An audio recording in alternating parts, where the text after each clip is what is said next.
area and perimeter. Like here I have a rectangle. ये मेरे पास कोई रेक्टेंगल है named by A, B and C.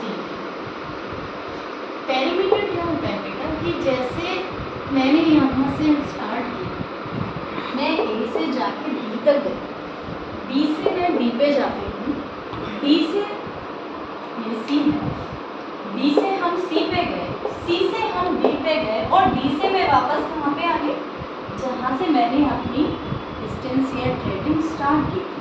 तो इसमें मैंने कितनी डिस्टेंस ट्रेवल की? पेरीमीटर क्या होता है? डिस्टेंस ट्रेवल आप कह सकते हो. कितनी डिस्टेंस हुई? AB plus BC plus CD plus BA. ठीक है. अब यहाँ पे मान लीजिए मैं इसकी बात कर रही हूँ, तो ये AB जो है वो CD के इक्वल होगा. अगर इक्वल है तो इक्वल है, अगर ये आपका क्या है रेक्टेंगल है तो AB है L, तो ये भी L होगा, दोनों सेम होंगे. बिकॉज रेक्टेंगल में क्या होता है, ये साइड और ये साइड इक्वल होती है, ये साइड और ये साइड इक्वल होती है and all angles are 90 degree. ठीक है. तो अब L, ये L है, ये और ये इक्वल होगी तो ये हम B कहते हैं. तो L plus B plus L plus, यानी बेसिकली कॉन्सेप्ट क्या है कि पेरीमीटर का मतलब है आप यहाँ से यहाँ चले, यहाँ से यहाँ चले, यहाँ से यहाँ चले, टोटल आपने डिस्टेंस कितनी ट्रैवल की वो है पेरीमीटर.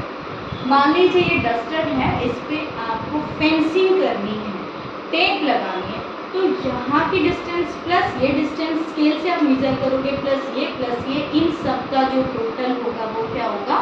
पेरीमीटर. अगर आप मान लीजिए इस पर क्या लगाते हैं, कोई टेप लगाते हैं, लाइक ये मेरे पास है, अगर इसमें मैं चारों ओर से कोई टेप लगा दूँ तो ये पूरा एरिया, ये जितनी भी स्ट्रिप यूज होगी वो क्या कहलाएगा? पेरीमीटर. अब नाउ एरिया की अगर मैं बात करूँ तो एरिया क्या होगा? अभी अलग अलग होगा, स्क्वायर का एरिया का फॉर्मूला अलग होगा, स्क्वायर का पेरीमीटर क्या होगा. अब इसी का अगर मान लीजिए एरिया निकाल, तो एरिया क्या है? ये जो चीज़ रखी गई है, 2 डायमेंशनल होता है एरिया, कि ये आपने जो रखे इसमें कितना स्पेस ऑक्यूपाई किया. मान लीजिए मैंने ये डस्टर यहाँ रखा तो इसमें कितनी जगह घेरी, इस तरफ से कितनी, इस तरफ से कितनी, वो कहलाएगा उसका एरिया. कैसे? तो एरिया के लिए आपको क्या करना पड़ता है? ABCD आता है, और अगर मैं रेक्टेंगल की बात कर रही हूँ तो ये इसके इक्वल होगा, ये L होगा, ये B होगा और ये B. तो इसका एरिया क्या हो जाएगा? रेक्टेंगल का एरिया क्या हो जाएगा? L into B. ठीक है. और पेरीमीटर क्या था? हमने L plus B plus B किया था, तो 2 टाइम L हो गया 2L, B प्लस B हो गया 2B. The final conclusion is 2. आप कॉमन ले सकते हैं, L प्लस B भी आप लिख सकते हैं, बोथ 3 आर करेक्ट. आप चाहे ऐसे लिखें, चाहे ऐसे लिखें, चाहे ऐसे. तो पेरीमीटर क्या है कि आप फेंसिंग करते हैं, आप बाहर का जो डिस्टेंस कवर करते हैं वो होता है पेरीमीटर. जबकि एरिया क्या है?